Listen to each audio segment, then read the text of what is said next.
All right. YouTube just blew me up with something. So that's the plan right now. And we'll see how it goes. If you guys have any questions you want to throw in Patrick's way, send them over. And make sure you set aside that time on Wednesday. Couple other updates. Let me just get my info here.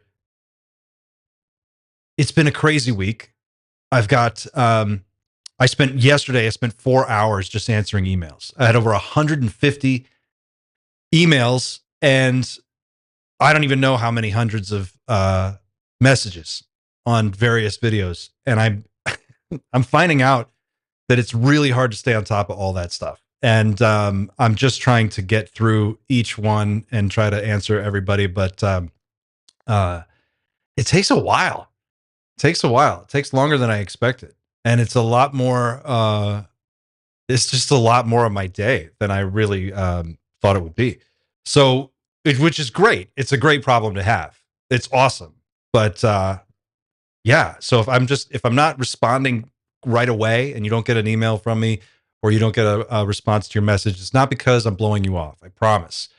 It's just because I'm trying to get through and respond to everybody. Like I've got people emailing stuff, research that they've done, PDFs that they've dug through and found that they want me to look at. Um, Dozens and dozens of podcasts people are suggesting that I want to watch, and I want to watch all of them. Books I should read. It's just like a ton of stuff, and if I'm honest, it's just a little overwhelming.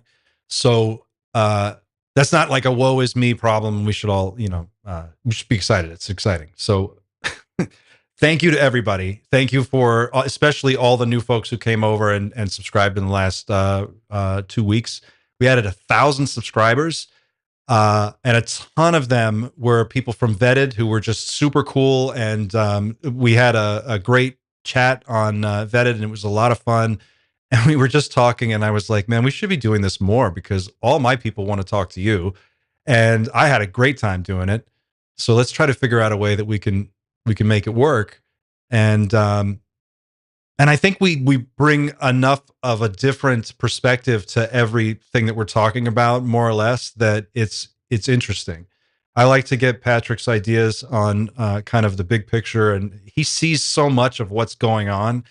Like if something happens at 9 o'clock in the morning, he's ready to go by 9:30. Like he's got it all worked out, and he's just on it. Um, and that's really rare that somebody can really be on top of all this stuff and follow, and not just like any stuff too. It's really good stuff. So I want to watch the Sheehan thing that you did today, and I just haven't had a chance to watch it, but I'm super excited to check that out.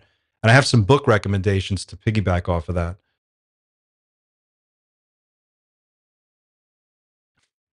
All right. Um, So today we got a little bit of UFO stuff, and then a couple of other stories that I wanted to show you. But before I get into that, we're almost at 8,000 subscribers, 7,746. We're up 2,194 subscribers in just the last 30 days, which is crazy. So again, thank you to everybody who's recently just come on board. It's great to have you here. One of the things that we really try to do is make this a conversation that goes back and forth and stays lively. And so it's exciting to see everybody get active in the comments, and these threads are really great. You guys are asking excellent questions. And it's just been really cool to watch it grow. So doing these live streams has been interesting for me. It's kind of a learning curve, but just seeing where people's heads are at, getting a sort of a temperature check on what do you think is important? Because I go down the rabbit hole all the time, and if I have one weakness, it's like a weird like conspiracy video, and I will go down that rabbit hole for hours. So I just dig up these crazy cases, and it's really really sometimes I miss stuff as it's happening in real time. So it's great to hear from everybody. Just know, yeah, I'm trying to respond to everybody as fast as I can. Um, Members, quick members shout outs. Bunch of new members: Jason, Indrid Cole, Derek, Darty, Miss Smarty Pants, Roomish, Paul, SJ, NC, Real Fun, NJ, Bearded UFO Guy Gaz, Andrew, Julia, Lauren, Scott A, Prickly G, Enzo, Joe R, Mads, Planet, Algol, Windy Woo, Rory, Lauren, Chameleon UK, Boof Proof, Srawat, Sage Wildheart, KT, Starfish Troopers Podcast, Blood Willow, One Space Cow, Poor Management, Maiko, Alan, Producer Brandon, Craig William, Beth, I still can't pronounce your last name, Beth. I'm sorry. Luis, Sage Sleuth, Matt, Pedro, Brian Jackson, of course, Mark Bates, Phi Trader, Avi Z, Christopher Hovord, who we have to thank for gifting like 30 million memberships in just the last 2 weeks. He is a true hero. And let's just give Christopher a round of applause. He even hit me up today to let me know that he wasn't going to be here, but he kicked in a super chat, which was awesome. Pack Rat, Proud Vermin, Heather Willow, Joseph Christopher, Ding Ding 81, Susita NM, A Huff, Christian Dane, Shadow Patriot, Terry, Almenius, Dr. Arfuzz, paging Dr. Arfuzz from down under, right? Miss K, BB, Zendra Zero, Charlie Fisher, Thistle's Last Stand, Teresa Bailey, Brett Higgins, Stephanie Erickson, Anthony Haley. Woo! I'm going to have to make a graphic going forward, but thank you to all of our members. You guys are the heart of Team Nightshift. You really make it possible for me to sit down and do this. And despite the fact that I'm not out here every day, it's a lot of work. So it's really great to know that there's a support mechanism there that wants to see what we're doing over here. So I really do appreciate it. Thank you to everybody. And a special thank you, if I can do this, let me switch over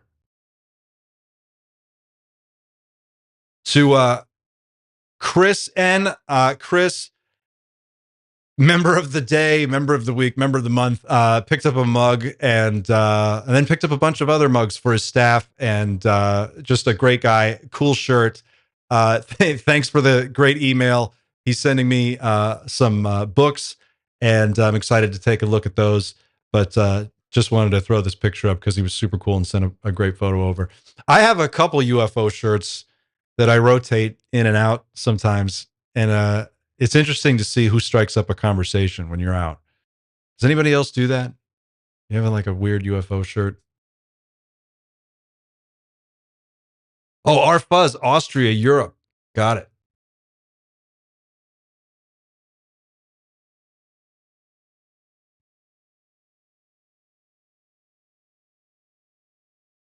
Shadow Patriot Terry, welcome.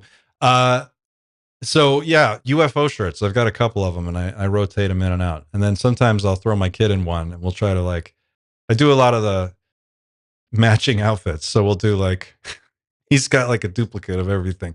And anyway, it's something we do. So special thanks to Chris. Well, thank you again for the emails and for the book recommendations. And I'm looking forward to getting those and checking them out. Okay. So I got a bunch of stuff to go through today. I'm going to do some UFO stuff, and then we're going to look at some AI stuff and some robotic stuff. I'm going to put that towards the end. So if you're here for the UFO stuff, you could stick around in the beginning, and then if you want to duck out, you can. But I think it's all really interesting, and you're probably going to love it. So you should give it a shot. It's we're trying to expand the scope here a little bit, open up the conversation, and talk about the sort of the broader happenings. So let me get my browser up here.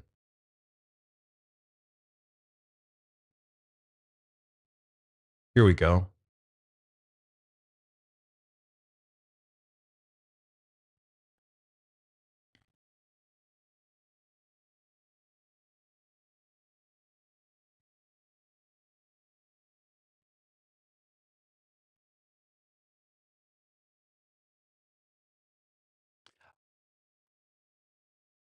Imminent.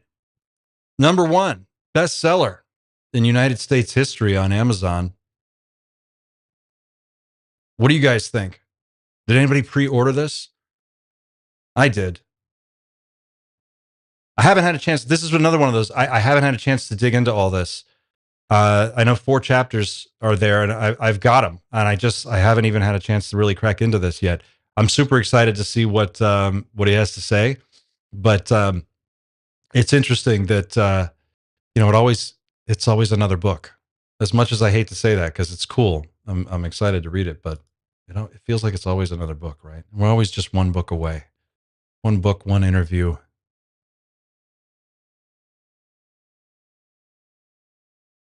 Science News. This was an interesting article. This hit this morning, and it's scientists are getting serious about UFOs. Here's why. Understanding what are now called UAPs is crucial for national security and aircraft safety.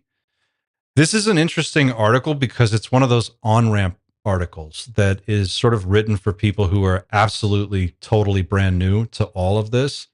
And it's sort of like bringing people up to speed on where we're at. And they talk a little bit about just sort of the overall effort to destigmatize UFOs and the vocabulary shift that's taken place between, switching from UFOs to UAPs, why that's important, what that means, what it means for data collection as they try to destigmatize the issue. It becomes more reasonable for pilots and professionals and trained observers to report things. And so we're getting better, clearer data. And that's sort of fueling this effort to look at this with a more serious eye. And I thought this was just an interesting write up. It's nothing really new and groundbreaking, but they just talk about sort of the public facing attempts to get to the bottom of what's going on. Um, Down here, they talk about NASA's thing. If you watched that with Bill Nelson when he came out and they did that, it was kind of a train wreck. But in June 2022, NASA announced an independent study to determine how the agency could lend its scientific expertise to the study of UAPs. Meanwhile, military and commercial pilots have felt more comfortable making reports and even providing videos taken during close encounters. Some of those reports were discussed as part of the congressional hearings in 2022 and 2023, which were covered widely by the media and in part focused on more government transparency. And the NASA thing was just hilarious. Did anybody else watch that?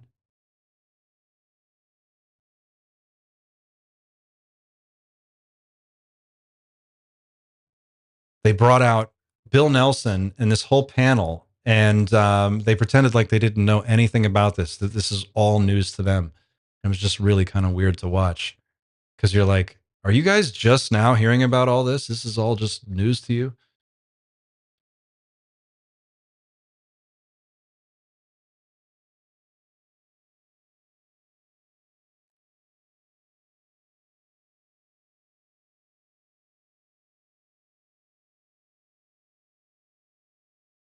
All right. Now, this is a clip. Let me close that down. This is a clip that I saw just this morning, actually, and I wanted to run it by you guys. This is a UFO sighting that I believe it was near the Russian border. This is in a conflict zone in the Ukraine conflict, and there, I don't know, like if any military people here can identify what that jet is. I don't know what the details are on this, other than that it was just shot in a combat zone, and there's this jet. It's amazing. This jet just flies right over the camera, and there's this shot. It's like 3 frames, and you can see this disc or orb or something appears right here. There it is. And right down here at the same time, there's something else. Now, I only bring this up because I think I'll just let this thing run. You guys can watch this. Normally, I don't like to go to videos like this because, one, there is like that could literally be anything. It could be. It probably is. If it's a Russian jet, it's probably parts falling off. If it's anything else, it most likely is debris or some like a bug or something. But It is kind of interesting because you don't see anything else in the rest of the frame. You see these two little dots, they sort of appear and they disappear, which is consistent with a lot of other sightings that we've seen. And there is a consistency to this. There was a article a few years, I think it was 2, 3 years ago, of a really great Ukrainian sighting.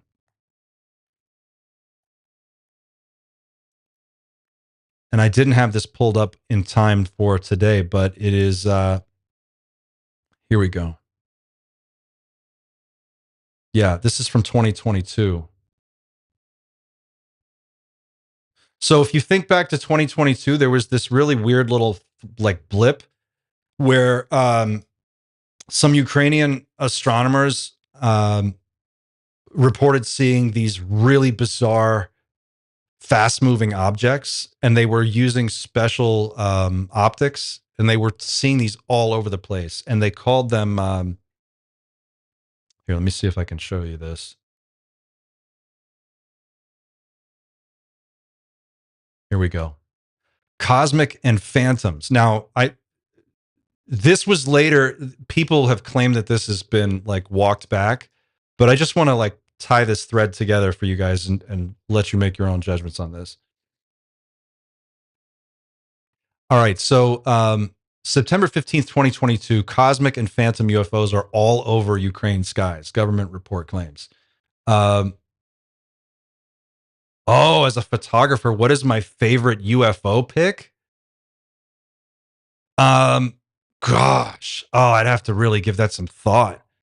Because the Billy Myers stuff is really cool, but it's probably fake. I'm not convinced on Billy Myers stuff. There was um, a bunch of sightings in Gulf Breeze, Florida, back in the early '90s and late '80s, like 1989, 1991. And there were some really weird, beautiful photos that came out of that. Um, I have a whole thing about photography and UFOs, which I could totally go there and get into. But I'm going to come to that. Let me come to that in just a second. Uh, so this was this article from back in 2022, and it says the skies over Kiev are swarming with unidentified flying objects, according to a new report from the main astronomical observatory of the National Academy of Sciences, Ukraine. Of course, given that Russia and Ukraine have been locked in a months-long war at that time that relies heavily on aircraft and drones, it's likely that many of these so-called UFOs are military tools that appear too fleetingly to identify, a U.S. intelligence agency has speculated, which is fair. Um, but they have, let's see here. We observe a significant number of objects whose nature is not clear. We see them everywhere.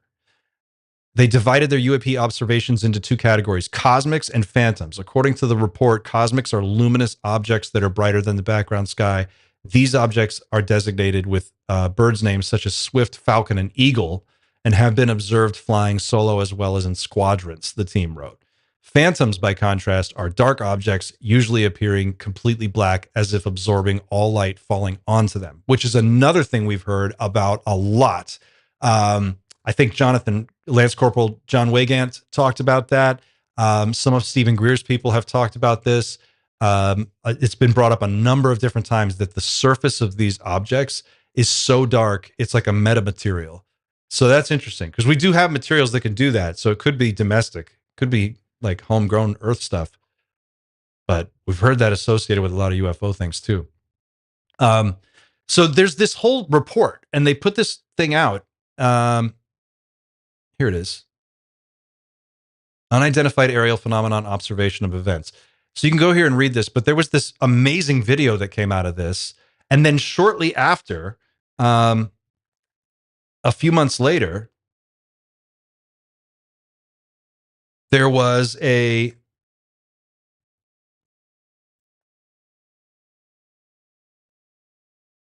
military sighting of a UFO that straight up looked like something out of Alien Nation. And I'll see if I can pull this up for you real quick.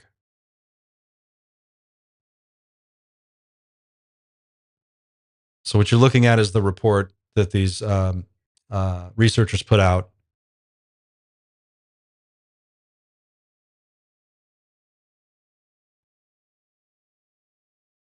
So at the time, they claimed they were seeing this stuff everywhere, and the big like discussion was: are they some kind of drone technology? Are they some kind of hypersonic weapon that maybe the Russians were deploying, which didn't seem to make sense because I don't know, that just didn't really track. And then there was discussion about walking this whole thing back, and they were saying like they didn't really know what they were talking about, and just don't look here. But it got more interesting later when this video dropped. Here we go. Не, в шоу не можуть пустити по нам, ти що? Охренеть, ни хрена. Что это за хер? These are some guys using night vision. They're На місці стоїть, ти ж бачиш? На месте, блядь. А в теплак ничего не scouting, and they spot this disc hovering over the battlefield. And for lack of a better term, it's big as shit, and it's just sitting there and it's floating, and they've seen. So now we have this like running thread, right? We've seen like a number of different sightings have been reported in, around, above Ukraine.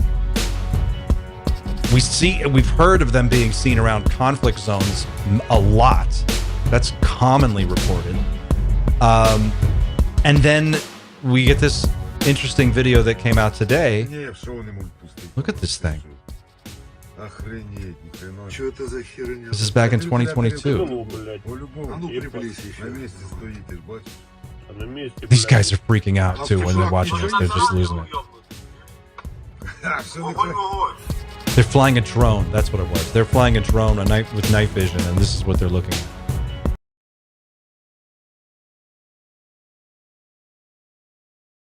So then we get this.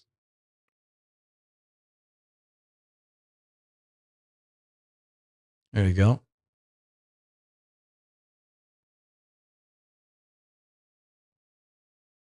What does everybody think? Any opinions on this?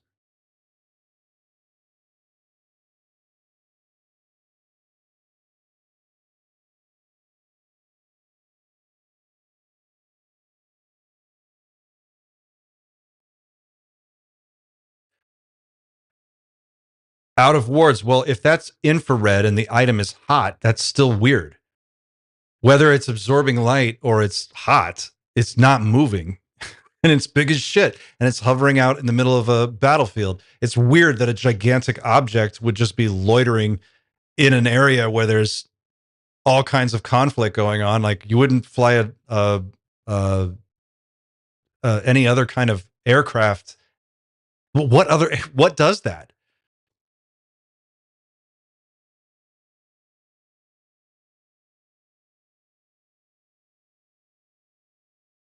There have been encounters by Ukrainian soldiers as well. They're watching the world events live and in color. Ash, I'll do some digging, mate. Brett's going to look into this. Brett has some special skills. He has a particular set of skills, and he checks into all this stuff. So back to Patrick's question about the photos.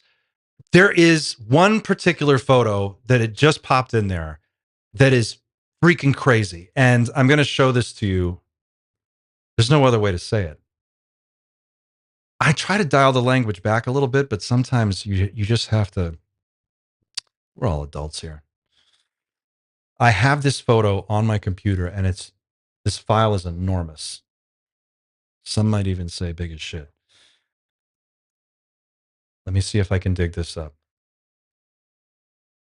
It was shot by a survey plane. If anybody knows which one I'm talking about, you'll know exactly which one this is. It was shot by a aircraft from above, looking down, a map making plane, and they're taking pictures of this region, and they're going to build maps based on these photographs. So it's a professional observer working with professional equipment, doing something that involves a very specific skill set and a very precise type of photography. And the photo that they get is out of this world. Check it out. You're going to love this. Here we go.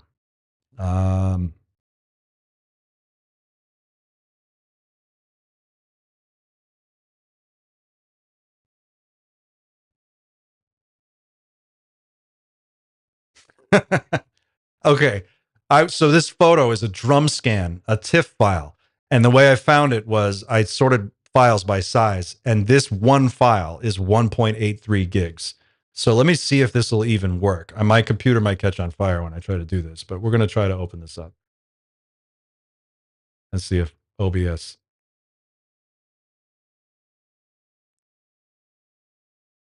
Lets this work.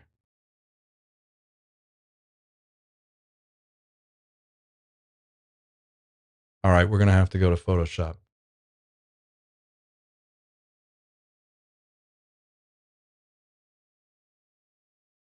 Oh, no, I got it. Okay, here we go. Okay. All right. You asked, and this is it. This is the photo. If I had to pick one, this is the one. Check this out. So we're going to go here.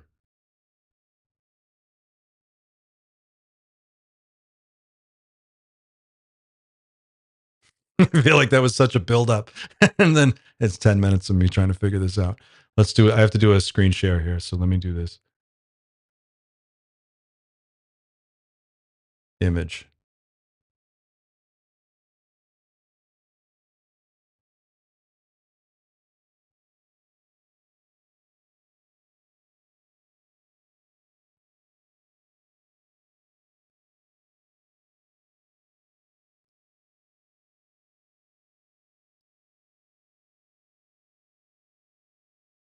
All right.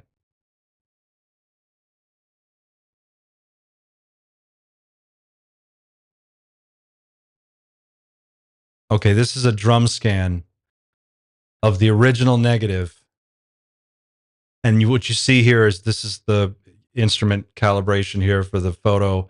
And this is for map making. So it's got to be very accurate. And if you look at the very top right here, this is 1971 Lake Coat UAP. And because this is the big file, watch this. Oh, I got a beach ball.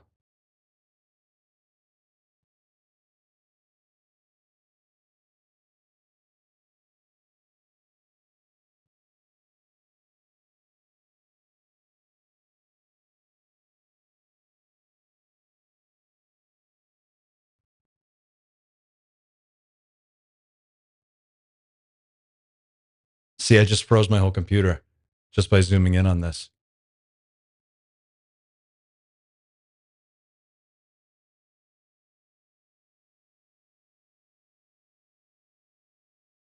All right.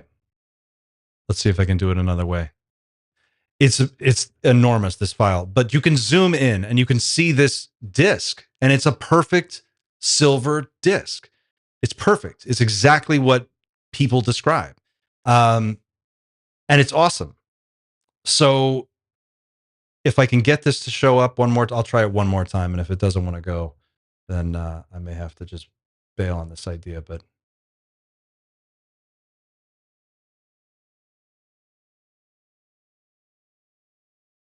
yeah.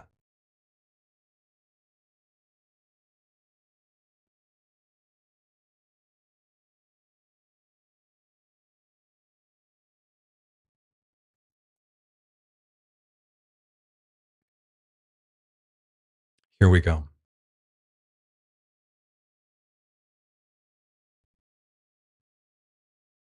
We'll do it this way. If you go, I'm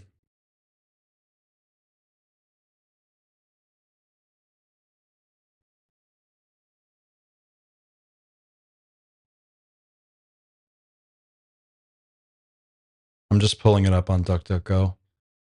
But this is it. When you zoom in, you can see this disc. And I forget what the measurements are, but they did the math on this and they were able to estimate the size. And it's, you guessed it, big as shit. So this aircraft is flying above this disc, and that is flying between the aircraft and the ground. And they got this crystal clear picture on film, which is just amazing. So it's the Lake Coat. I don't know if I'm pronouncing that right. UFO, but that is the one. That's the photo.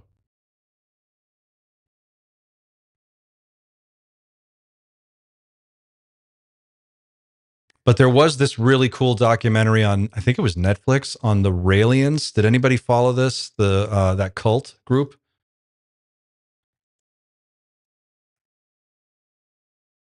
Rael, Raelism, the UFO religion.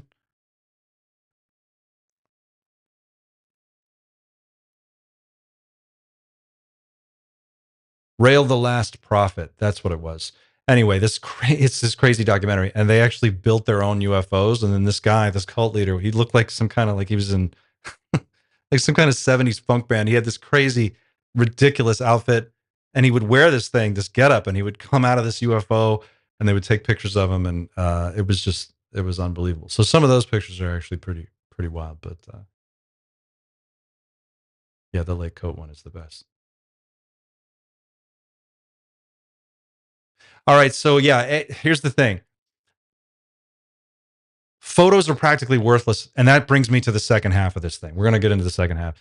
Photos are practically worthless anymore, and video is practically worthless. This is another reason why it doesn't matter. Like, if someone has a crazy video, it almost makes no sense anymore to even bother with it, because the videos are so good. It's impossible to know what's real and what's not, and this is kind of the crux of the whole issue, because if we don't have accurate data and we can't trust our own eyes, then it doesn't matter what's real and what's not. We won't be able to react, and we won't have the right tools to make informed decisions about what it is that we're looking at. This is a real problem. This is a huge problem, and it's one of those things that kind of steps on the outside of the box with UFOs in general, and it sort of affects a much broader conversation. But take a look at some of these other headlines that I pulled for you, because I think these are really interesting, and you should definitely have this stuff on your radar. Here, let's turn this off.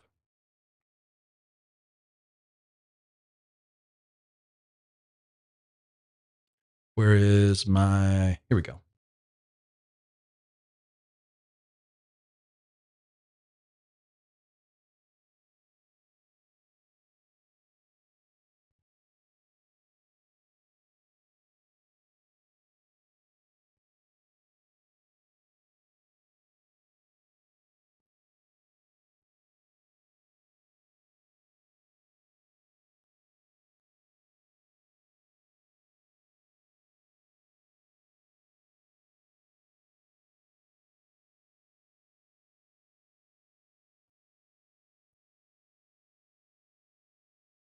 Where is it?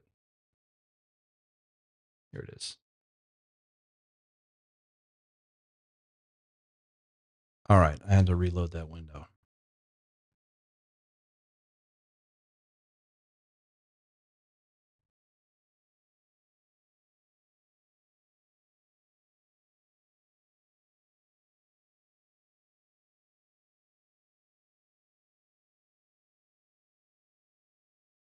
There we go.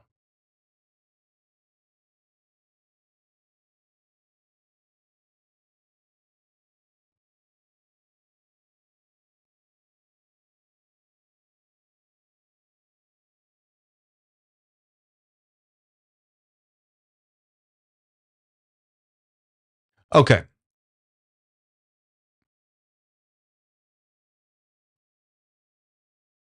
So this AI thing. This is the latest Runway Gen 3 Alpha image to video model.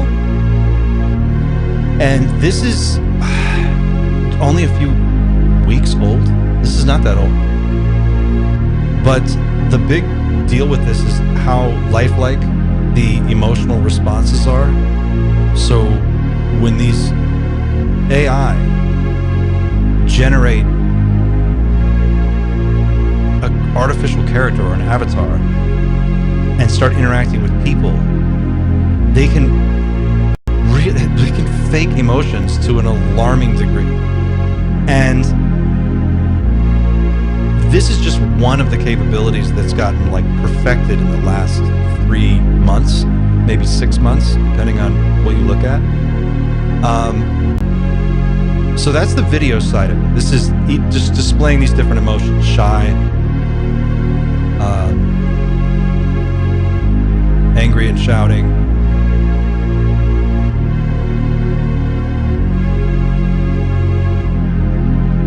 This is going to make video games amazing, and it's going to make for super realistic conversations that you can have with NPCs that are going to feel like real people.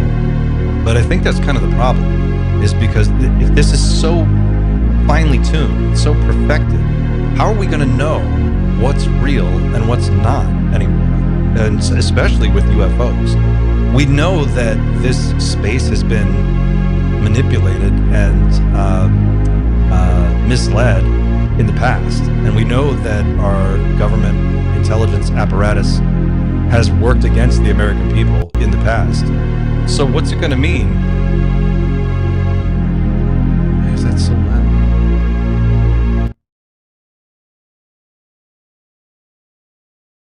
Are you guys hearing this?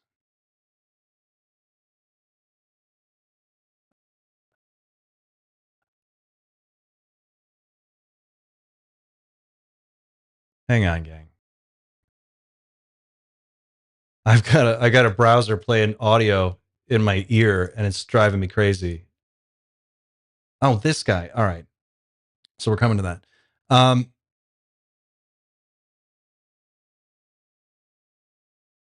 So what is it going to mean when anything can be generated on the fly and it's perfectly realistic and we can't tell the difference? That's one huge problem. So this is just the video side of it. Watch this. Now we're going to go to ChatGPT 4.0. Watch this demo, and let me see if I can get this to play for you without any issues. Let's try it. Hi, I'm Barrett. Hey, I'm Mark. So one of the key capabilities we're really excited to share with you today is real-time conversational speech. Let's just get a demo fired up. So I'm taking out a phone. If you are wondering about this wire, it's so we have consistent internet. And if you see, there's this little icon on the bottom right of the ChatGPT app, and this will open up GPT-4o's audio capabilities. Hey, ChatGPT, I'm Mark. How are you? Oh, Mark. I'm doing great. Thanks for asking. How about you? Hey, so I'm on stage right now. I'm doing a live demo, and frankly, I'm feeling a little bit nervous. Can you help me calm my nerves a little bit? Oh, you're doing a live demo right now? That's awesome. Just take a deep breath. And remember, you're the expert here. I like that suggestion. Let me try a couple deep breaths. Can you give me feedback on my breaths? Okay, here I go.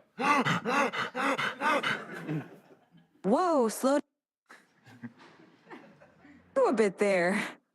Mark, you're not a vacuum cleaner. Breathe in for a count of 4.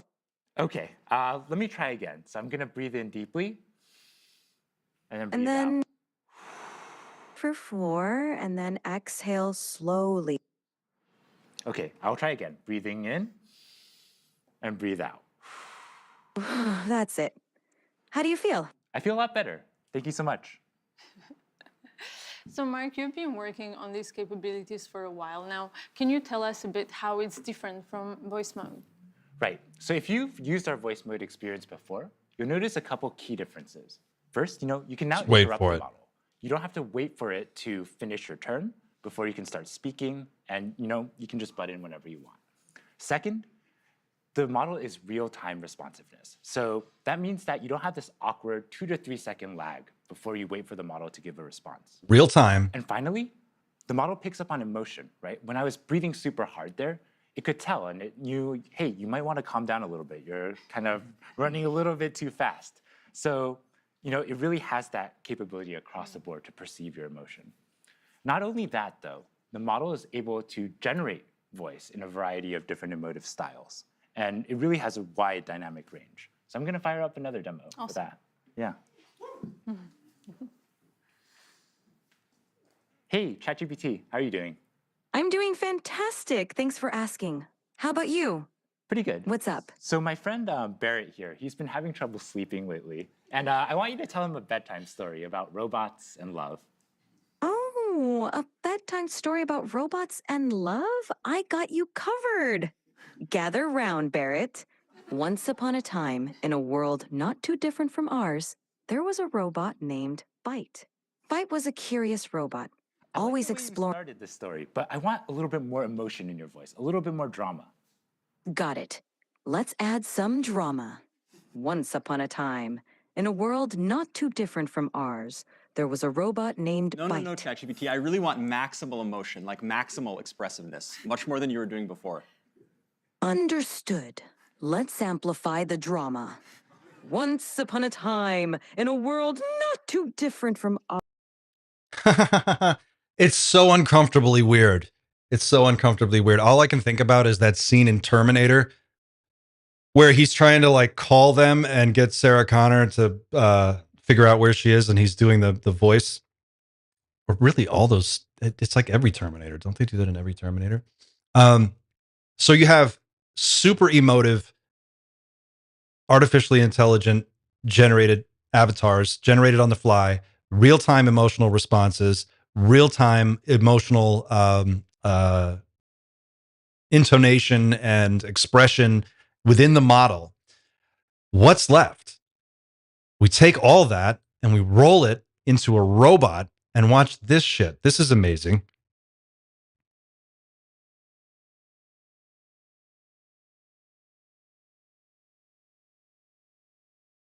This is what all my other tabs were. Okay. Come on down here. So this is just in the last week. This is all new stuff. So this is a Chinese company that's building these. There's that audio. Okay. That's building these robots. Let's turn that way down. Yeah. Let's just mute that. It's building these robots that are basically they're androids. They're like almost indistinguishable from a real person if you don't look too hard and you stand back a little bit. But what's really interesting is the way that the head of this company explains what he's doing. Look at this. It's the T1000. Let me back this up. So what he's saying here, X-robots see these humans playing a larger role in healthcare and education in the future, which is terrifying. Its application in the commercial field can also be replicated. Just like I said, the front desk of the hotel, the receptionist of the public administration service center. There are a lot of jobs that humanoid robots can actually be competent at, and entering households must be the most massive demand. We also think that every person may want a humanoid robot in their home or more than one. When such a large demand appears, this is time for the industry move. So that's what they're doing. So now you have the outlines of a pretty intelligent artificial system. We've got ChatGPT powering the whole thing. You have this amazing voice capability, which the one that you just heard isn't even the best one that they have. That one is okay. There's a better one that was so good. The voice technology was so good that it's not even being released. I don't remember if it was OpenAI who developed it or if it was Microsoft. I want to say it was Microsoft. If anybody knows, correct me on that if I'm wrong. But we've got all of this, and then we have these humanoid-looking robots. Now, these look kind of clunky, and it's not very impressive yet, but you have to keep in mind that everything that you're seeing is the worst it's ever going to be today. Like, this is it. This is as bad as it will ever be, and they're only going to get better from here. So watch this. Now, granted, the New York Post is absolutely a ridiculous newspaper, but sometimes they do get it right. And they do occasionally, usually with UFO stuff, they'll put in like a little nugget once in a while that is actually good information. And then they just swamp it with a bunch of other ridiculous stuff. But this one particular article actually makes a lot of sense. And here, let me pause this guy. Let's see if I can bring this up. Advanced Chinese-made robots with eerily lifelike capabilities are poised to enter the global market, and some U.S. lawmakers are already demanding that they be banned in the U.S., the Post has learned. It's funny because the New York Post is like the newspaper that in a movie, when they want to show a stupid newspaper, they cut to a shot of the Post, and it's like a caricature of a newspaper. But every once in a while, something does line up, and this one is it. While not yet widely publicized, various Chinese companies have begun producing humanoid robots that are capable of carrying boxes, moving at high speeds, and even replicating human facial expressions. One leading Chinese firm, Unitree Robotics, has developed a $90,000 robot capable of running at speeds of up to 11 miles per hour. A cheaper $16,000 version can absorb punches and kicks and twirl a baton. Many other firms have similar products under development. Jacob Hellberg, a member of the influential U.S. China Economic and Security Review Commission, who played a key role convincing Congress to pass a law this spring to force a sale or ban of TikTok, is one of the loudest voices warning Congress that it risks disaster if it allows the sale of robots made by firms beholden to Beijing. And basically, they go on to say that we're 12 months away from a ChatGPT moment in robotics where something so crazy happens. We see a robot that is so good that it is absolutely mind-blowing and it changes the entire game. I think robotics is the next big, huge, like humanoid robotics. That's going to be the next huge breakthrough game changer moment. It just seems to be lining up that way. And when you look at some of the newer stuff that is just now coming out, like the latest generation Optimus stuff, there's one we're going to look at right now from a company. Here it is.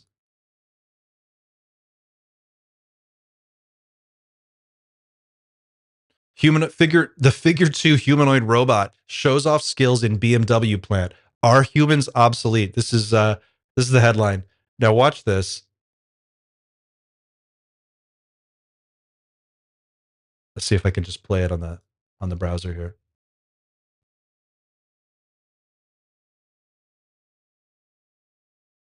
All right, let's turn that down.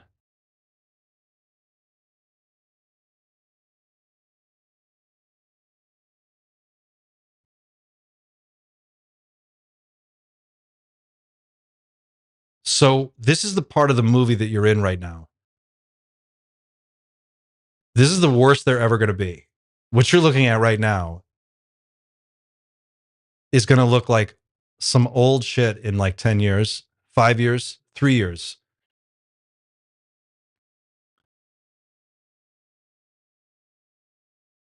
This stuff is moving so fast now, and they are so good. I'm going somewhere with this. We're building a story here. We're building a case. But look at this. Look at this hand.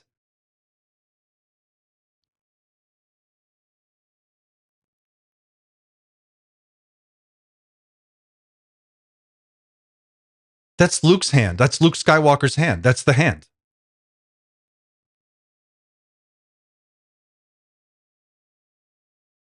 Onboard VLM, speech-to-speech reasoning. You can just talk to it. You can tell it what you want it to do, and it can just do it. But watch this. That's not even the best part. 2.25 kilowatt hour, 50% plus runtime. The batteries are getting better. The actuators are getting better. The brains are getting better. BMW production line, Spartanburg, South Carolina. Now look. It's taking pieces, formed sheet metal, placing some pieces together. Admittedly, we're not building rockets here. However, it's doing all this and figuring it out on its own using its own onboard vision system. Like, look at this. Self-correcting learned behavior. It makes a mistake, it self-corrects, and it learns not to make the same mistake again. This is standard stuff now. I saw RoboCop 2 in the theater, and it was ridiculous. And the robots were coming out, and they were all just like sparking and falling all over the place. And I was like, oh my God, robots are going to be amazing. And now we're seeing this stuff. It's unreal. Figure 1 was already doing dishes and handing out apples. This is figure 2. Look how good this is.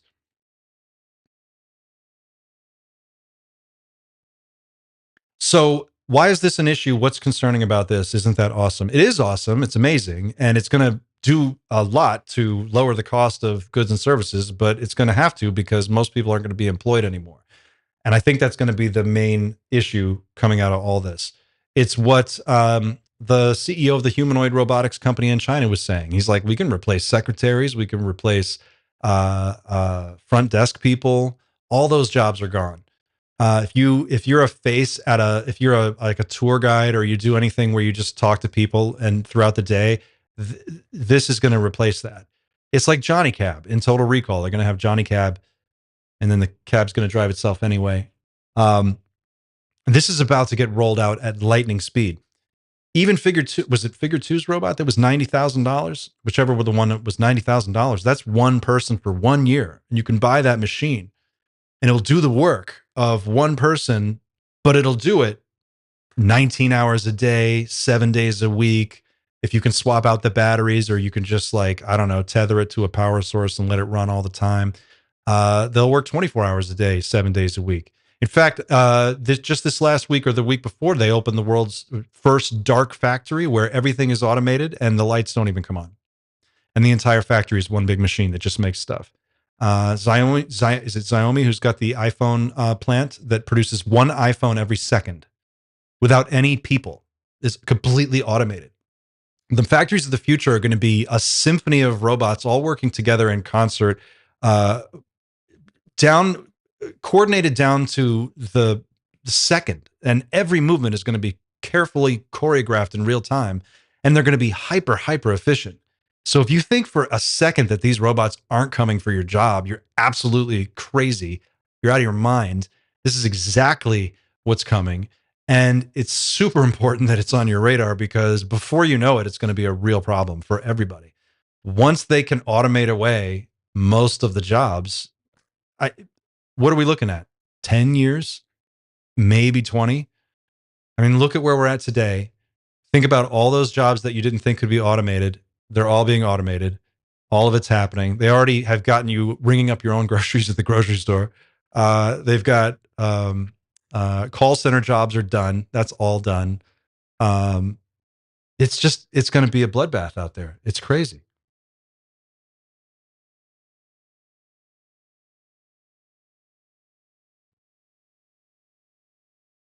So the concern too with these Chinese robots, and I don't know if it's the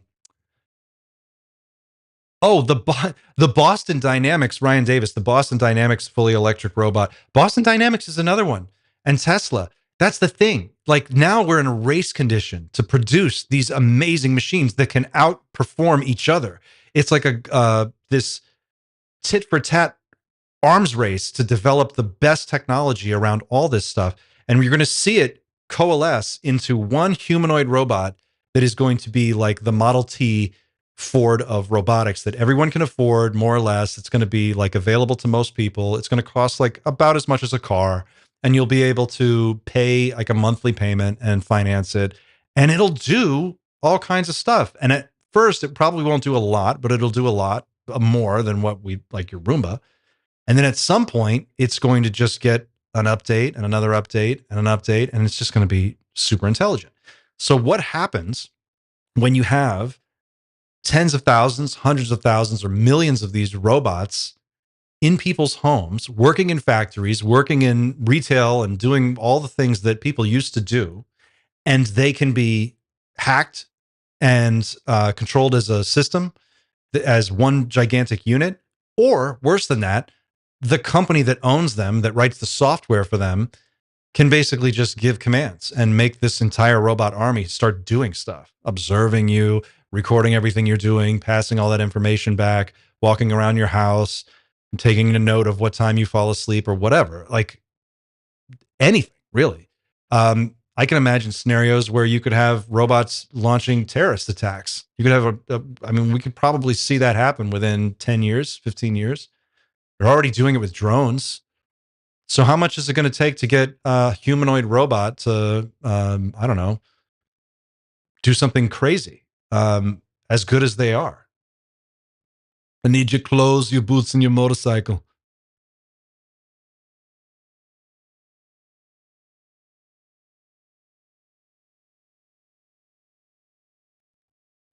Think about the billionaires that will create an army of these robots as personal security. That's what I'm talking about. That's what I'm talking about. Jeff Bezos and his $500 million yacht. These guys actually will do that shit. That's who they are.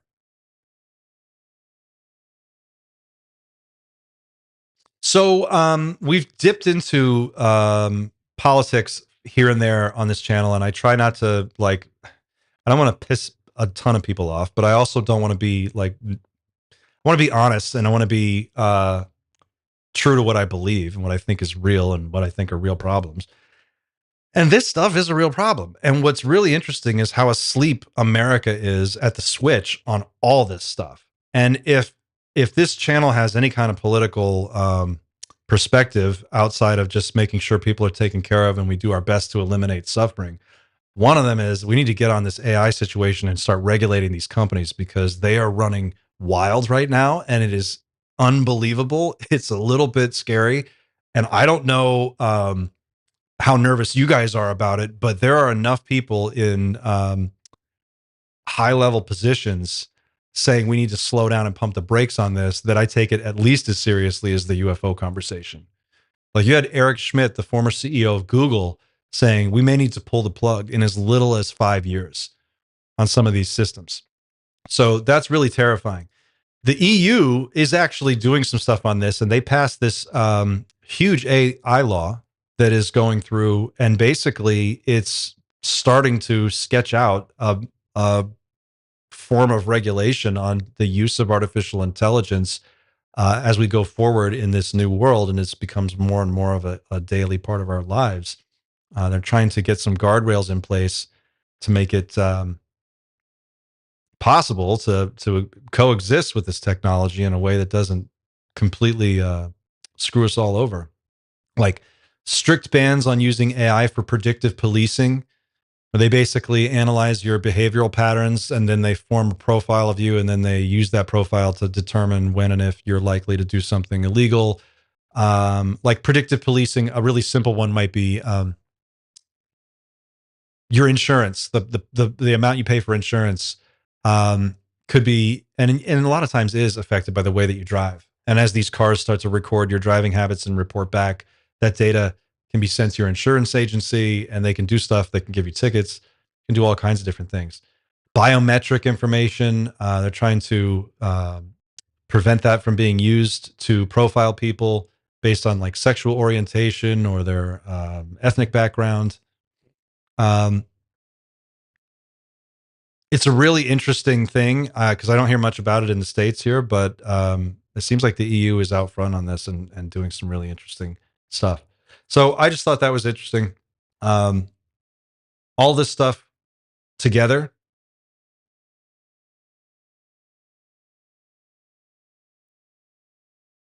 This was from the AP yesterday. And this is Secretaries of State urge Elon Musk to fix AI chatbot spreading election misinformation on X. So we talk about what can a billionaire do and why are billionaires a problem? Why shouldn't billionaires exist?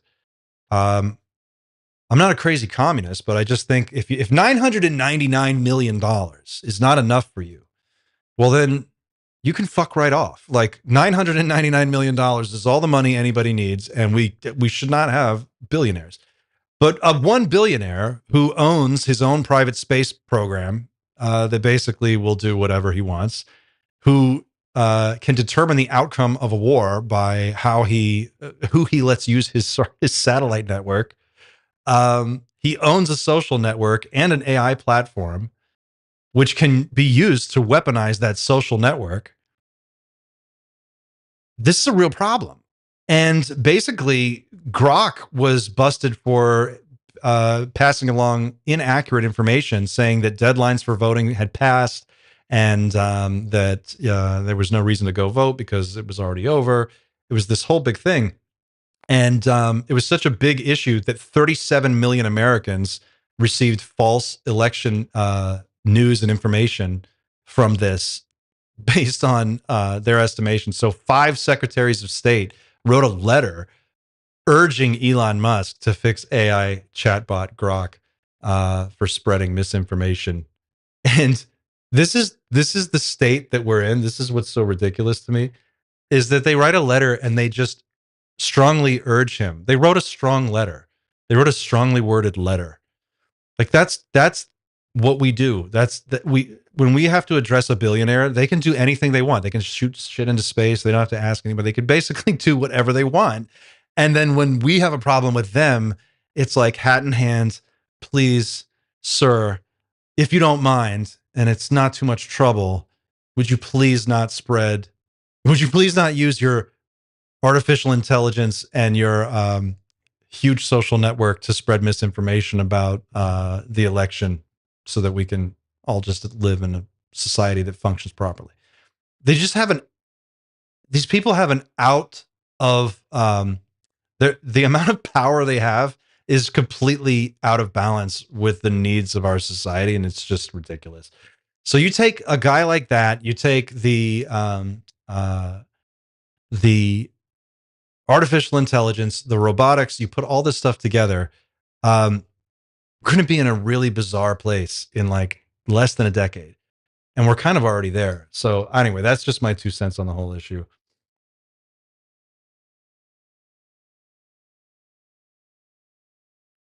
I don't want to spend too much time on that. People making them are scarier. I get lost looking at stuff, finding the little things in the game, much like Sky. Oh, you guys are talking Skyrim. The next round of gaming technology is going to be off the wall, unbelievable. I can't wait to see how. That's the thing. This technology is all really cool. It's very amazing, like stuff to see. And when you're playing a video game and you're talking to an NPC and it's like a real conversation, and then that storyline can like branch out into other potential outcomes in the game. That's amazing. Like you'll have these games that just go on forever. But my concern is that we'll also get trapped in a news bubble, a weird news cycle that just keeps us completely isolated and generates whatever it is that you want to see on the fly and just feeds you this constant stream of fake everything. And we won't really be able to tell what's real and what's not. And so that's going to make it possible for a very small number of people to exercise a tremendous amount of control over how we think and what we think about. And that's a real problem. That's my issue.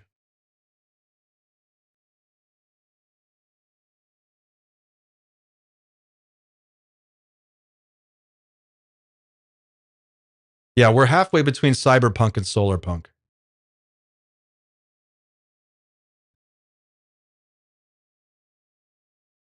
13-year-old military drone tactile flyers. Have you seen the guy who tries to convince the AI they're living in the simulation in Unreal Engine 6? Yes, I have seen that guy. Sage Sleuth, thank you. Hey, all right. Super chat from Sage Sleuth.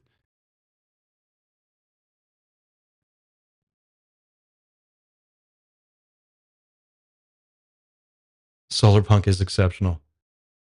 It's a quagmire. It is a quagmire, that's for sure.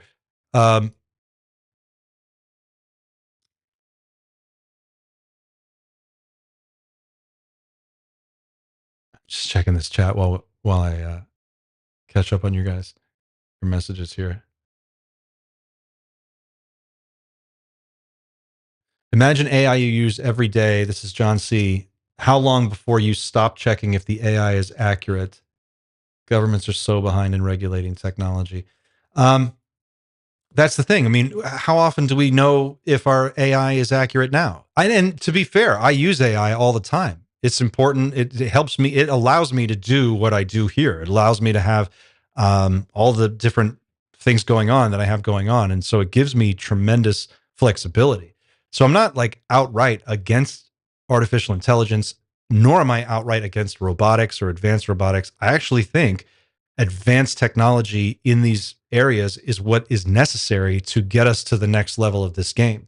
I think that when I try to articulate a vision of a post-capitalist world that utilizes high technology to create extremely high quality of life for as many people as possible, eliminating as much suffering as possible. In other words, like a human project that is intentionally undertaken for the purpose of creating a prosperous society for everyone, right? Like now, how we get there, I don't know. I don't have the answer. And I'm not saying that I have I haven't written a weird book on this in my cabin in the woods or anything or whatever. I think about it a lot because I have a young child and I watch my kid and I watch the way that he interacts with technology. And I look back at my own life and I realize that if you're my age, if you're like 45, 50, like I'm 43, I turned 44 this year. If you're in that age group, for one, you saw the internet go. You lived before the internet. You saw it come into being. Then we watched it take over the world. It swallowed everything. And then we watched it mature and turn into this really bizarre sort of cyberpunk reality where it's like you can't imagine life without it anymore. It's so deeply embedded in every single thing that we do. But in watching that transformation take place, what I saw, and I think what a lot of people in my generation watched happen, was a very small number of people get extraordinarily rich and become extremely powerful, which, surprise, like, when has that ever not been the case? But we watched this happen, and we watched especially in the United States, watched our country squander trillions of dollars on ridiculous military adventurism that didn't have anything to do with making the world a safer, better place. And now we're sort of in this weird Black Mirror reality where it's like things haven't necessarily gotten better. It's harder to own a house than it's ever been before. It's harder financially to just get by than it's ever been before. And along the way, we've watched, everybody from Ronald Reagan to George Bush Sr. to George Bush Jr. to Bill Clinton to Barack Obama to Donald Trump and everybody in between tell us and promise over and over and over again that things were going to get better. It's going to be fine. It's going to be great. And instead, we got Citizens United and we got corporations spending unlimited amounts of money to just buy the government. And we watched that happen.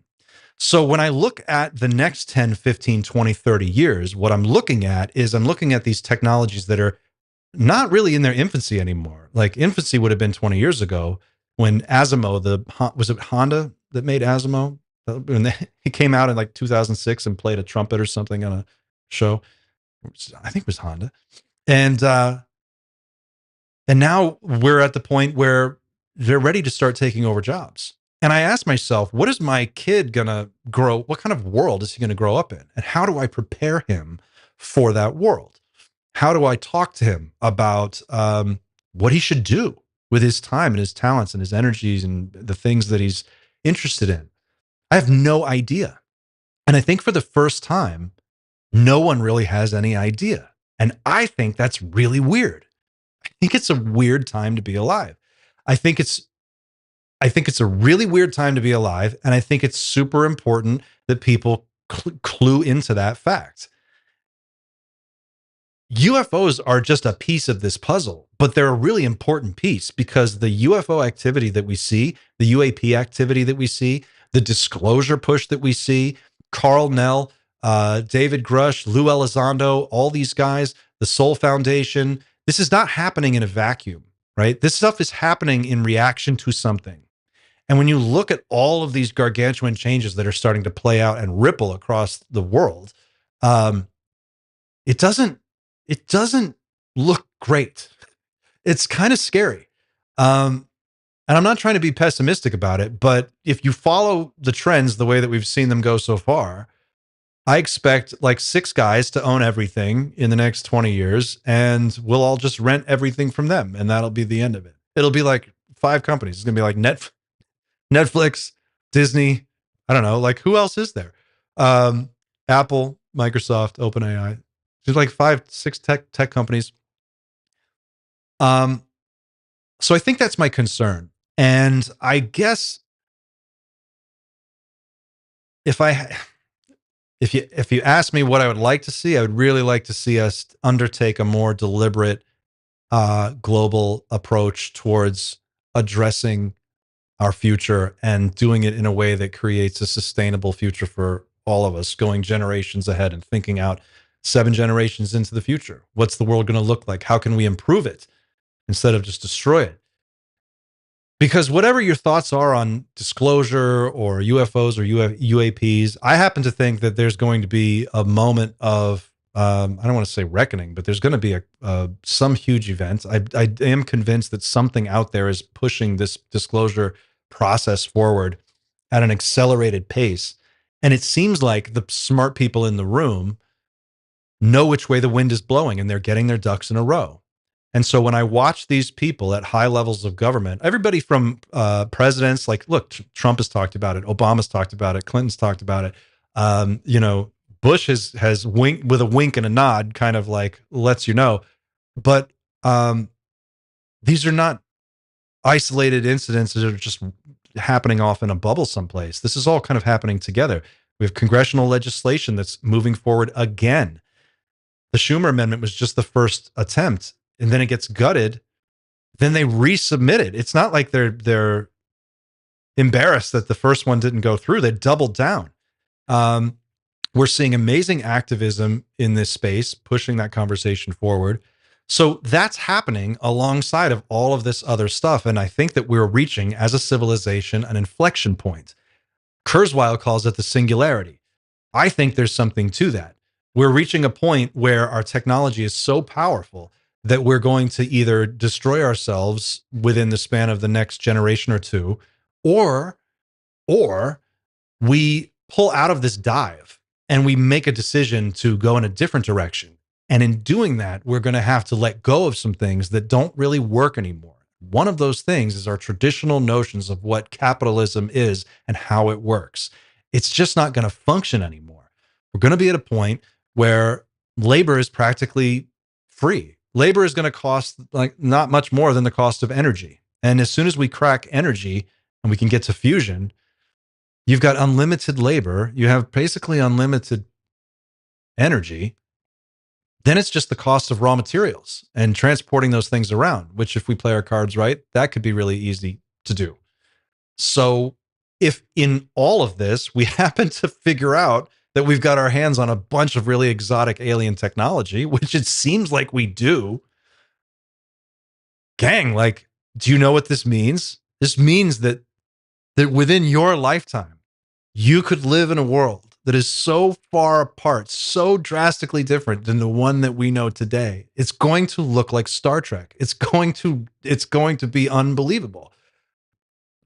But it is going to be believable because we have the stuff to build it. That's the weird thing.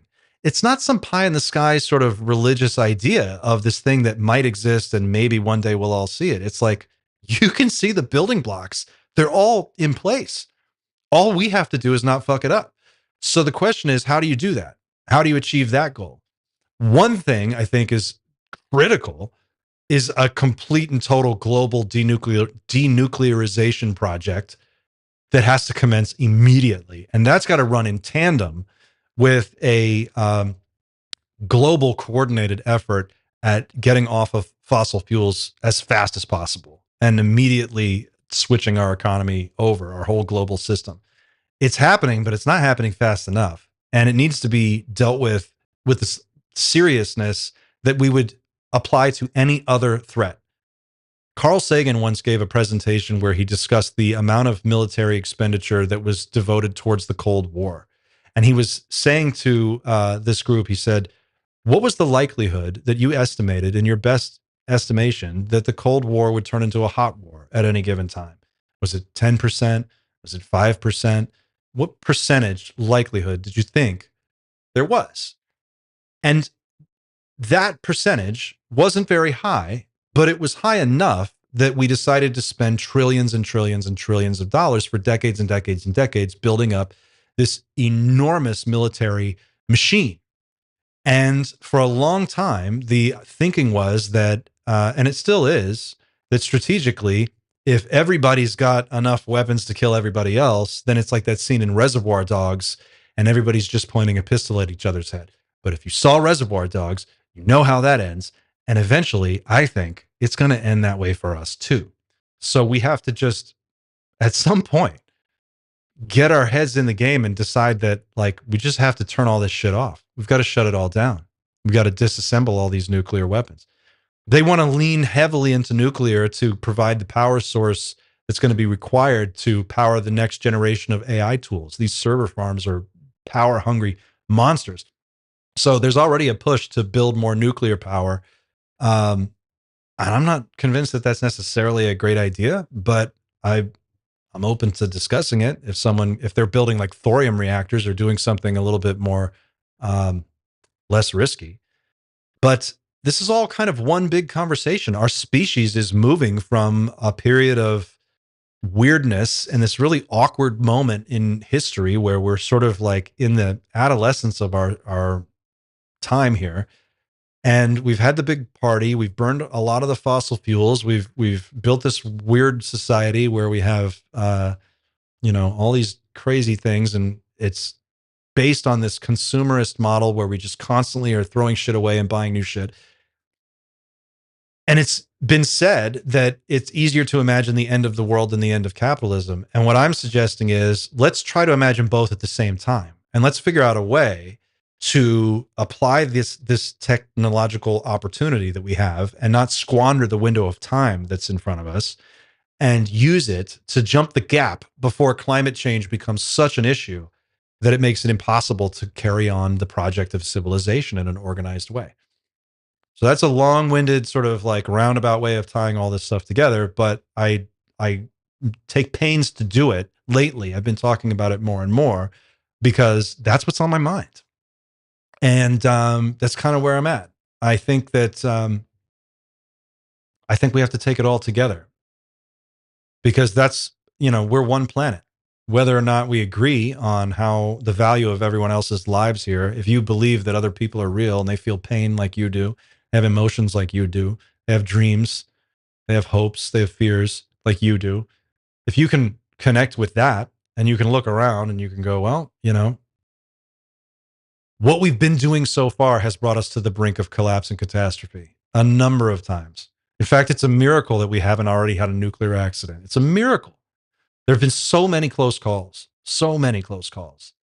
And we know that UAPs have taken a particular interest in our nuclear assets, not just now, but forever, but especially now. And as recently as a month ago, the head of the Department of Energy was testifying before a subcommittee on Congress about UAP sightings around the Pentex nuclear facility and various other sites all over the country. So what do these UAPs know that we don't? Are they aware of some impending event that is going to take place that's going to have to that's going to reshuffle the game board for us, or are they doing something preventative? I don't know. But I feel like I hate to be the guy with the yarn and the thumbtacks and the board on the wall, but the dots are kind of hard to miss, and they're very close to each other. And I mean, I'm not trying to panic or freak anybody out here, but like, y'all are seeing this too, right? It's not just me.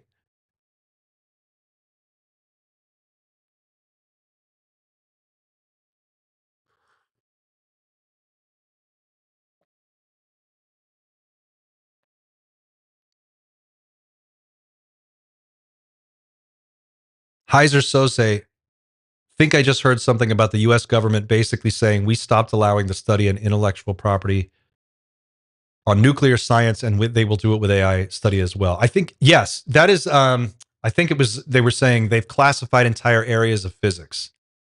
Entire areas of physics they have classified. Probably having a lot to do with electrogravitics and the T. Townsend Brown stuff. And a lot of that stuff is starting to come out. The Salvatore Pais patents, these are UFO patents that are out now, that are filed under the Department of the Navy. Those are there. The guys at NASA who are working on, there's a NASA research group we did a video on a little while back. Bueller, I think is the doctor's name, the guy who's in charge of Dr. Bueller, because I made a Ferris Bueller joke. They developed a electronic thrust device that produces at 1G of thrust. Don't ask me. There's a reason they use 1G as their metric, but it has no moving parts, just electricity. And this thing fires up and it creates lift without any moving parts. So we're seeing like this stuff is starting to be trickled out. I think it's important that people are informed, and I think it's important that people think about it, and it should be on your radar. And you should start to think about like, what kind of world would you really like to live in if you could have it? Because you might be able to have it. Like, it might really just be that close. It's going to happen so fast. It's going to feel like it takes forever, and then it's going to be over. That's the thing. And it already feels that way to a certain extent. I mean, we're seeing AI advancements now happening in 30 days that it was like 20 years went by and nothing changed. And then in 30 days, they just get twice as smart and twice as powerful. And then they do it again and they do it again and they do it 1,000 more times. Well, how many exponential doublings are we going to have to go through? Not many, until we get to runaway superintelligence, AGI. And what's going to happen when our entire planet is loaded with nuclear weapons, armed with artificial superintelligence? China has one, the US has one or two. A bunch of independent corporations all have their own stuff running. What are these AIs going to do? There's going to come a point where the society our society is already so complex that we really don't know what happens if it gets destabilized. We can't really predict it. It's just too many second and third order effects that we can't predict. And the machine can only be so complicated before it just starts to break down and not work anymore. I think we're looking at something like that in a decade, within maybe like at the most 20 years, but definitely less than 25, probably 10.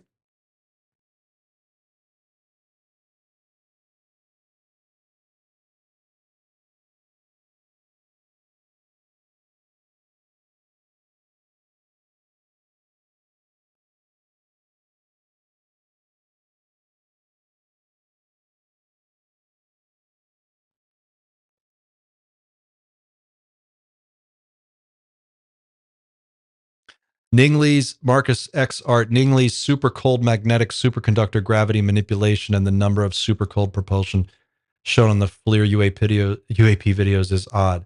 Well, Ningley's whole story is odd. Her whole situation is weird. She was publishing papers and getting photographed in the newspaper holding the disc. She's holding this not anti-gravity, but this, basically they had developed this device that when you switch it on, it can reduce the effects of gravity on anything above the disc. So you could take something and put it above, let's say you could make it, I don't know, like negative buoyancy, and you could just put a coffee cup above this disc and it would just go to space. It would just keep going. Like a levitation disc or something along those lines. I don't think it was perfectly efficient, and I don't think it was 100% like, but they had a proof of concept, if I remember correctly. And that was photographed. There are numerous photos of it. Amy Eskridge talked about it in her presentation at the Institute for Exotic Science. They referred back to Ningley. Also, she was in Huntsville, Alabama, both of them in Huntsville, Alabama. A ton of anti-gravity research is happening in Huntsville, Alabama. A lot of these people happen to be there. There is a reason for that.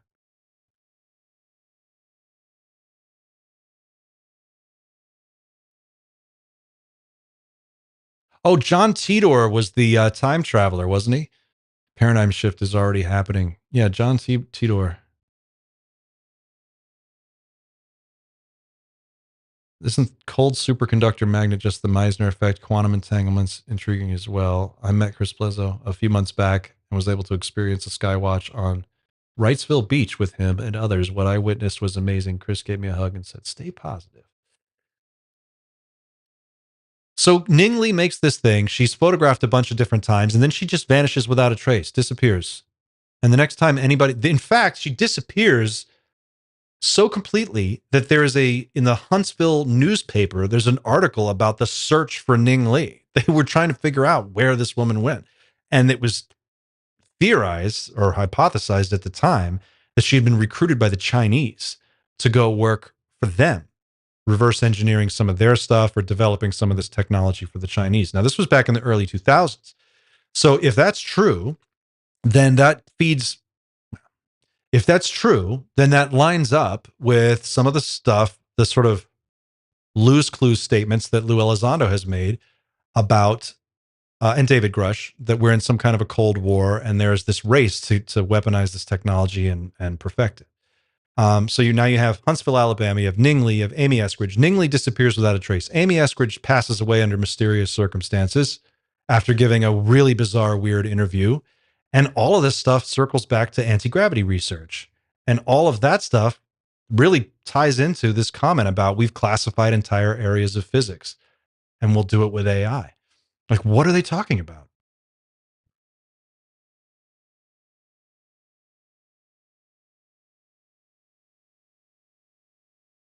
Working for the army, people thought she went back to China. Okay, so, and I know that that wasn't necessarily proven that she went to China, but that was the conversation, I think, at the time. They were, at least what I remember reading was that they thought that that had happened. But then she got a grant for some research project, and that's when she vanished, and all her stuff went dark. And so I guess she wound up working for the army.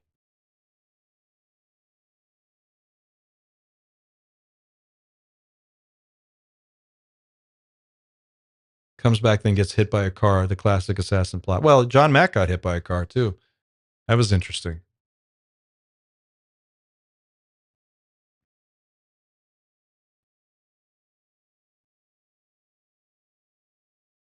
Yeah, she died a few years ago. Ningley's dead. She died a few years ago. But my question is, with all of this technology, right? All of these researchers, they're not all dead. A lot of them, I mean, a lot of them are, but they're not all dead. And a lot of this stuff, even if it never gets developed, these people cross pollinate. They leave one company, they'll go to another company, they'll start another company, and then some people from there will work on some stuff, and they'll go to a different place. And over time, especially over like 75 years, if you go back and if you buy into Colonel Phil Corso's statements in his book, The Day After Roswell, then by now there should be so much cross pollination in private aerospace for this technology that it must be impossible to keep it all under wraps anymore. At some point, this stuff is going to get rolled out, and it's going to have to get rolled out piece by piece by piece, but it's going to get rolled out and it's going to be commercialized. And that technology will be used to address some of the problems that we're dealing with right now. That's my prediction. And I think that's why you see Carl Nell talking to investors on Wall Street, the SALT conference. I think that's why you're seeing Bitcoin investors, crypto people start to get involved in the UFO conversation because they know they have it on good authority. They have good inside information that some of this stuff is rolling out. If you're going to declassify stuff, if you're going to disclose and you're going to start to put this technology out there, then it makes a lot of sense to just make as much money as you can on your way out the door, doesn't it? That kind of lines up with where I think most of these people have their heads at. So it seems to me that what we're looking at when we look at Carl Nell, the SALT conference, the Bitcoin stuff that's happened just in the last week that Patrick was covering on Vetted, we look at what you're seeing is a faction inside this overall program who has decided that it's time to start rolling this stuff out and bringing it into use. I mean, sooner or later, right? Sooner or later, you got to start using your anti-gravity technology, right? Like when, at some point, it doesn't make any sense to lock it up forever. Even if you have made a shitload of money off of it for private military stuff, at some point, wouldn't you make a lot more money solving huge problems and dealing with some of the challenges that we face as a planet?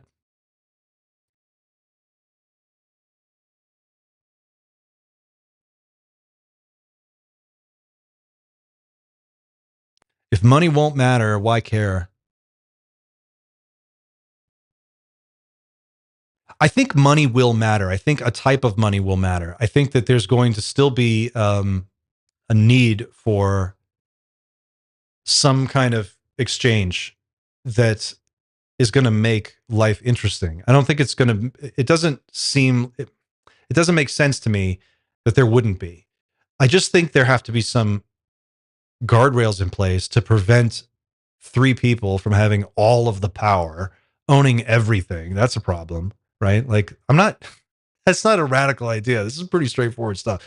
We should probably rein those guys in. And I don't even think, it's a problem to own stuff. I don't even think it's a problem to have a lot of money. You can still make a ton of money. You can still be super rich. You just can't be a billionaire anymore. That's my thought. That's my contribution. Again, if $999 million is not enough, get the fuck out of here. Currency will evolve. Well, Sam Altman is saying compute will be the currency, that people will get a certain amount of compute allocated to them, which sounds really strange. I don't know how that would actually work. There is a story, short story called Manna by, what's this author's name? Marshall Brain. I want to say it's Marshall.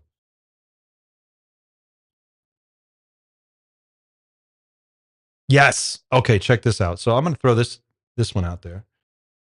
Marshall Brain.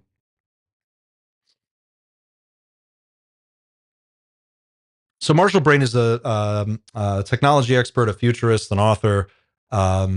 He is a really smart guy, and he's got a great short story that he wrote years ago. I think resonates really well, and it's called Manna. And basically, Manna is this. He paints a world that in the near future where technology is used to automate away all human labor, but there's a dystopia, and we go through this period of dystopia where basically humans are forced to live in these big sort of ghetto dormitories where each person gets a little cell and you get given enough food to survive, and you're basically kind of like sequestered away, and AI runs everything, and we're all just kind of living off in our own little prison. But the story takes a turn when the main character is freed from this, and it's explained to him that he has shares in this experiment that was being created in Australia. And basically, they created a new society in Australia where AI is used to liberate people from drudgery and create a technological utopia. And he gets, if you have a share in this, you get to go live there. And so he's informed, like, you have paperwork that says you're one of these people, you get to go. So they get him out, they take him there, and they take a vertebrae out of your neck and replace it with a like a Neuralink is the idea. And it goes in, and you basically get this hybrid existence where you can like seamlessly switch between sort of like a William Gibson cyberpunk sort of thing, but with a real positive twist on it. Like you can seamlessly shift between a completely immersive virtual reality world.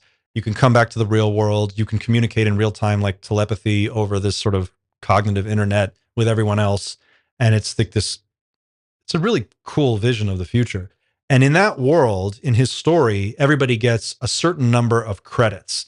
And those credits can be used to produce things. Like the system will just like make stuff. So kind of like in Star Trek, you'd go to a replicator and you'd say, cup of coffee, and it would replicate a cup of coffee or tea, Earl Grey, hot. And you get a tea. Imagine being able to do that, and you have just a certain number of credits allocated to you every month, and you can do whatever you want with those. They can roll over, you can bank them, you can use them, whatever. But that's the system will produce X number of goods for you, and then it's sort of recycled back into the system. It's a great story. I've read it a few times, and it's not a long read, but it's a really good read.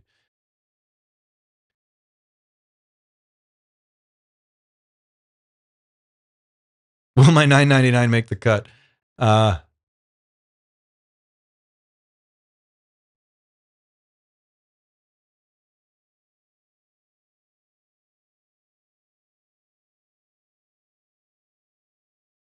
Ready Player One. Yeah. So man is it's a super cool story. That one is probably I think they're going to try to roll out a universal basic income. I think that's going to be the first attempt. And the universal basic income will be used to keep people from going completely insane because there's just not going to be enough jobs. You don't even need everybody to be unemployed. You just need like 40% of people to be unemployed for like everything to fall apart.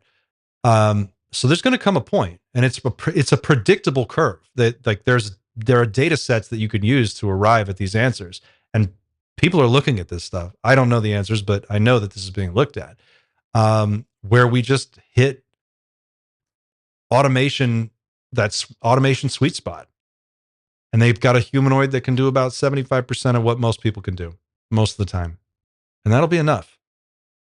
These robots will be able to work 24/7, 365 days a year. They'll never get tired. They're never going to ask for a sick day. They're never going to need insurance. They won't need any of that stuff. And that's it. That's it's over.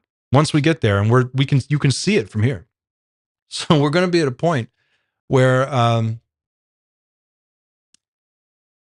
the labor class will be obsolete. And then what bargaining power do you have? What leverage do you have in society when you have no leverage? Like, what's your leverage? Vote? You go vote? Okay. Well, like 6 guys own all the media, so who are you going to vote for? Because they own both of those candidates too. You know, we're already kind of there. So I don't know.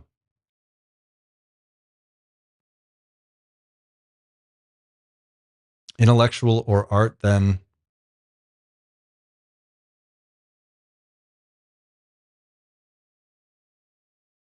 how do you pick the music for your show? I'll tell you in a minute. The JP Cole, it'll be intellectual labor or art then. You know who handled this really well is Star Trek. They really did handle it well. And it's one of the reasons I talk about Star Trek so much on this channel. Star Trek was the first example of a science fiction universe that imagined a positive outcome for humanity, where we became peak humans. We achieved an escape velocity that let us overcome hunger, warfare, all of our primitive limitations of our sort of animalistic past. And we were able to get past all that and then create this new society where the most important thing you can do with your time is to enrich yourself, become the best at whatever it is you do. Get the best education you can possibly get. You want to open a Cajun restaurant and make Cajun food, then just be really great at it. If that's not enough for you, learn to play any instrument, become amazing at that. If that's not enough for you, then join Starfleet and go off into space and explore strange new worlds, and discover new civilizations. Like, that's the ultimate. And that society revolves around sort of, it's almost like prestige. Your prestige comes from how much you can enrich your own life in a positive way. And so where do we go from here? That would be the target, I think. I think my big problem is just that, like, we're fumbling around in the dark and we're all trying to do our own thing, and every country's kind of got their own weird idea about how we're going to get there, and we're still caught up in this sort of like mentality that we need this gigantic nuclear arsenal, and we're just the answers are really there, but it requires a higher level of consciousness. It requires a level of empathy that we haven't really been able to display yet on a massive scale, and we have to figure out how to get there before the wheels come off and this whole thing falls apart. So what does that look like? To the best of my understanding, it means just trying to individually do what you can to raise your own consciousness, to educate yourself, to meditate, to unplug from the machine, unplug from the internet, spend time with people you care about, spend time doing things that matter to you as much as possible. Fight the power, fight the man. Remember that you're in a class war. You're in a class war, whether or not you like it and whether or not you agree with me, you're in one. And the 1% is whipping your ass. That's a fact. I hate to break it to you, but get that through your head. Wrap your head around climate change. That's real. That's really happening. That's a real problem. It's an absolute problem. I don't know where these fucking people come from. I don't understand what this whole thing is about. Like, oh, it's the sun. The core of the earth is heating. It's a natural cycle that takes millions of years, and it's always anything but the thing that it actually is. And I think a lot of people are still kind of like blind to this, willfully so, and others have just been like duped. But the real conspiracy, if you want to know, and as I wrap this up, because I got to wrap it up here, the real conspiracy, it's always been about energy. It's always been about energy. Energy is the source of it all. It's what controls the power flow on this planet, and it's what makes the ruling elite the ruling elite. They control the energy. If you are following the UFO conversation for more than a minute, then you've figured out that it's about energy there too. The technologies that are available that have been reverse engineered from these craft represent free energy, and free energy plus unlimited AGI plus unlimited robotic labor. You have the three ingredients, the building blocks for a utopia or a really crazy world. But it's all in how we swing this moment. All of our data is saying the same thing. The climate is in free fall. We're experiencing the sixth great mass extinction right now. We're living through this event. And on the outskirts of all of this, we're on this burning planet. You can look around. You can see it with your own eyes. If you can't see it with your own eyes anymore, I can't fucking help you people. I can't help you. And I'm not interested in wasting my time. But this is a real thing. This is actually unfolding. And the real conspiracy is it's way worse than they've been telling you. That's where we're at. And we need this technology now. The environmental movement and the UAP disclosure movement should be one thing. They should be one thing. And both of those things need to be in alignment on this idea of how we apply the technology that we are developing right now in a way that is going to eliminate human suffering or reduce it as much as possible. It's the only worthwhile goal. It's the only thing that's important at this point because nothing else matters. If the ecosystem collapses and society can't function anymore and we slide back 100 years and it's an absolute chaotic world and a total disaster and a mess, there's no coming back from that. Once we slide back, there's no clawing our way back to where we're at today and then leapfrogging out of this. It's over. And we are probably 50 years, well, 2050, they say, is the make or break window between 2040 and 2065. That's the Club of Rome. That's the Australian Ministry of Defense. That's the U.S. Department of Defense. That's not just me. This is a lot of people who spend their time and have spent their careers looking at this as a real issue. 2040, 2050. So you've got AI, you've got robotics, you've got climate change, you've got UFO disclosure, you have reverse engineering technologies all happening at the same time. And just on the other side of that, if we thread that needle, we make it through the great filter, we get to the other side, we achieve the singularity. Guys, you're in the back end of a video game. That's the thing. Like, we're playing a game. And we've reached the point now where we can cross the finish line and we can really do some amazing, powerful shit as a species. So I just want to shine a light on that. I want to talk about it a little bit because it's super important. So individually, meditate, read, raise your consciousness as much as possible. Talk to other people about this stuff. Keep your head on a swivel. Be aware of the bullshit. Understand that these AI tools are going to be used to manipulate you. They already are. You are going to be targeted in ways you can't even imagine, and they're going to use your data against you. They're going to find ways to control everything that you think about, everything that you're exposed to. And it's going to be just more and more and more of this as we go forward. So it's going to take a new mindset. It's going to take a new attitude, and it's going to take a new awareness to contend with that world. And I think that's really important. So there we go. All right, guys, I got to bail. It's 3:45. This went a little bit long today, but I had a lot of stuff I wanted to get into. Thank you for being here. Thank you for taking the time to sit down and listen and to me ramble on. I hope that this is interesting enough that you want to come back again. I'm trying to make these as relevant and as broad as I can without sacrificing quality. So let me know how I'm doing. Keep the emails coming. Keep the messages coming. I do look at all of them, but I'm just a little swamped right now, so I haven't been able to respond to everybody. But thank you for being here. I will see you again on Friday. And remember, next week on Wednesday at 2 o'clock, we're going to have Patrick over here. We're going to look at some Dan Burrish clips. We're going to look at some Stephen Greer stuff. And I'm going to get Patrick's 2 cents on all of that. It's going to be a lot of fun. And I'm super excited about that. Okay, gang, I'm going to wrap it up there, and I'll stick around in the chat for about another 5 minutes. So I'll see you there.